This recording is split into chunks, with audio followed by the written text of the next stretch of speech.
Hello, good evening. Ito na yung pinaka last at final na video. Kung na-master na natin lahat ng mga data na nandito, kung na-check na natin yung mga functions, kung saan galing yung mga data, kung na-double check na natin kung tama lahat ng mga binibigay na data dito, then ito na yung time na kailangan na natin i-delete lahat ng data upang sa ganon yung data natin o yung data ninyo yung may lalagay nyo dito. Okay? So, unang-una, punta kayo dito sa my dashboard. Dito sa my data validation. So, ito, kailangan nyong i-delete lahat to at palitan nyo ng pangalan ng staff ninyo.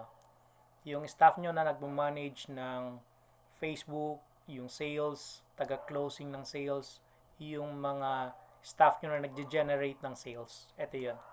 Then, lagyan nyo ng monthly goal, kung magkano man yung goal na binigay nyo sa kanila. Ito, anong platform?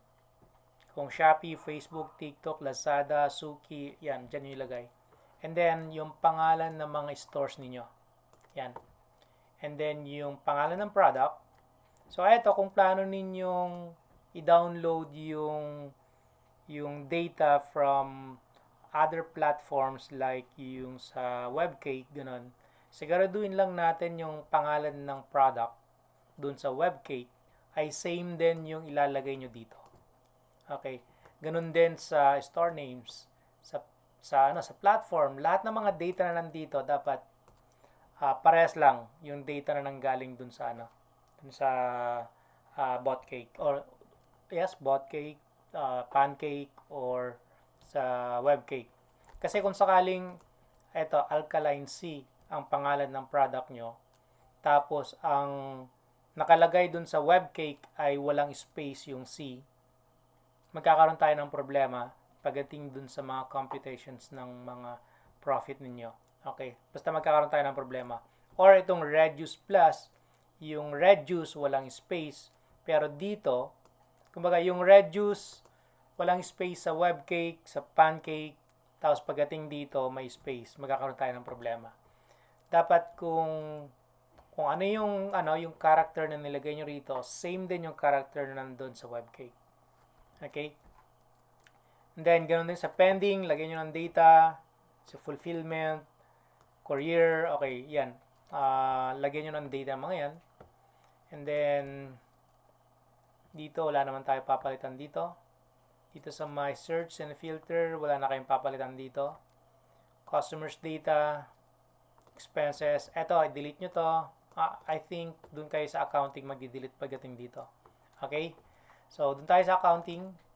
So, dito sa accounting, kailangan nyo lang i-delete itong expenses. Ito. Okay? So, hindi ko muna i-delete to kasi for testing, kayo muna yung gagamit. Okay? Dito sa my customers data, so, eto kailangan yung fill upan itong, wala kayong gagalawin dito. Maliban dito, I think meron. Kasi kayo yung nag-request kung ano yung ilalagay dyan. Yung search and filter, wala naman kayong babaguhin dito. Yung data validation, eto wala naman kayong gagalawin dito. Kasi pag ginalaw nyo yung sa CEO dashboard, pati ito, magbabago na rin yan. Okay? And then, I think, eto yata, kailangan ko yata i-unlock to kasi meron tayong date dito. Okay. So, unlock ko na lang. Unlock. Yes, change, hide, protection. So, ang ilalock ko lang dito ay itong nasa baba. Okay. Kasi hindi pwedeng malock to. Kasi kailangan yung galawin ito. Yung mga date, kailangan yung galawin. Okay. So, pagdating dito sa my inventory,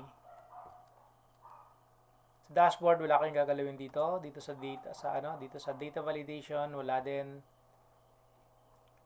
Okay, I think meron kayong dito, check natin 2025. Okay, unlock ko to para okay,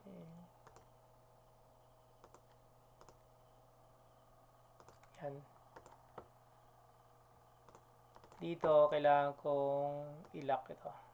Okay. Para hindi nyo magalaw yung formula.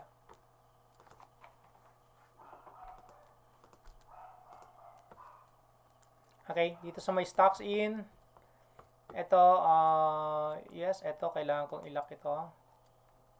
Then, ganun din dito. So, ito, ilock natin to.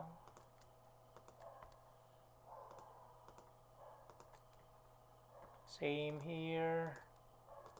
I-lock natin. Okay. Ito sa may inventory.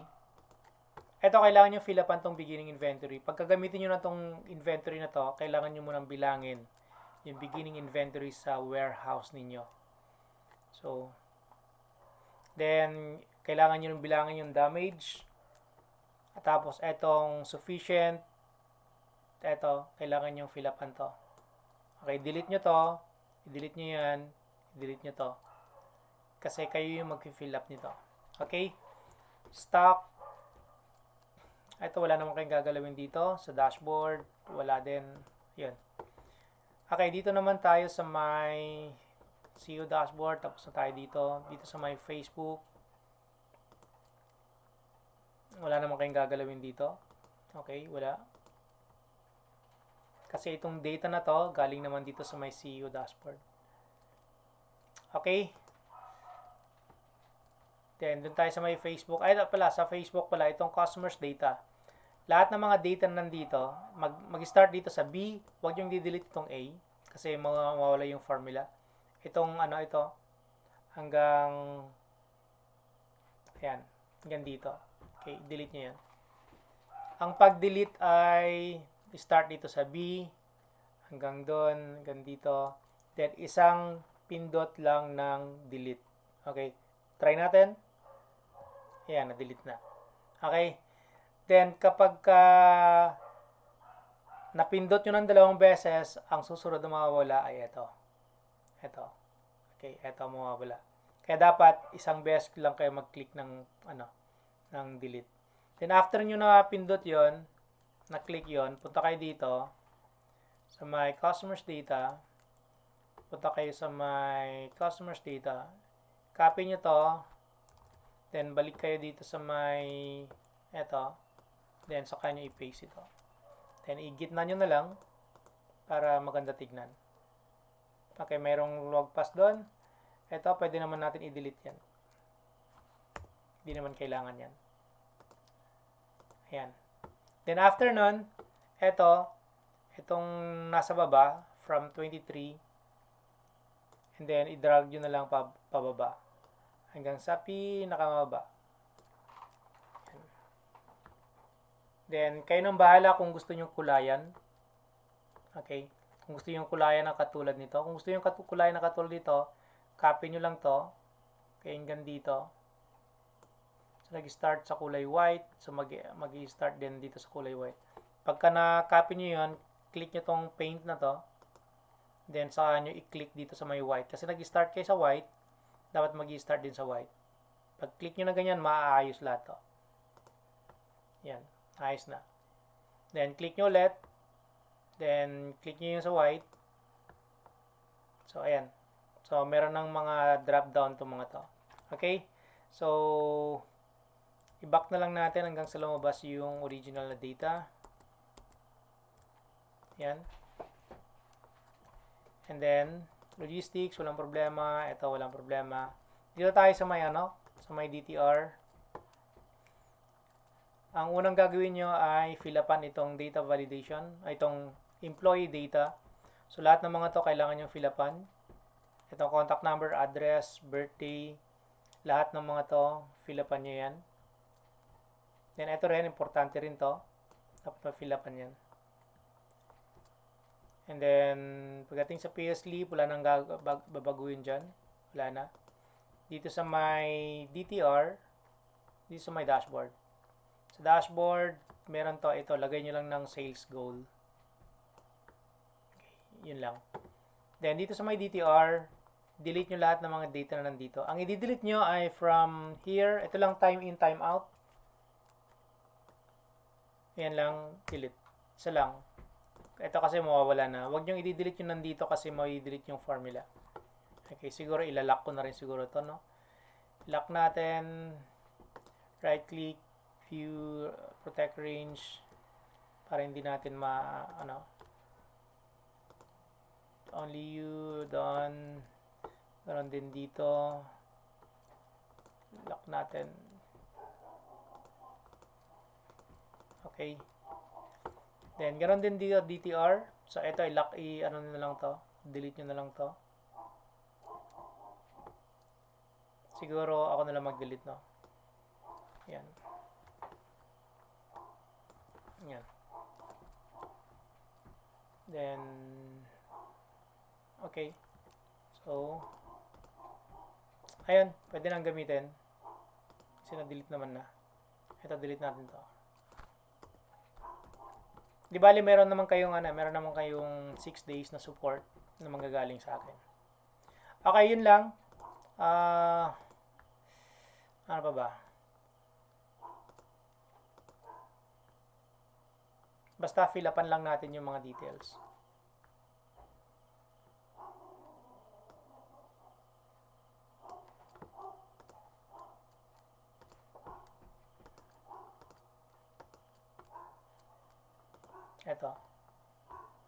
Ito kailangan yung i-delete ito.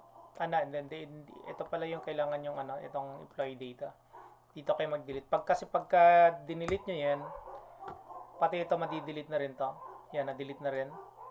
So, pag nag-fill up kayo doon, pati yun, mafi-fill upan na rin yun. Okay? Sige, ko na lang. Okay? So, ito, delete ko na lang to. Delete ko na lang to. So, fill upan nyo na lang. Okay? Ayan. Wala na tayong data.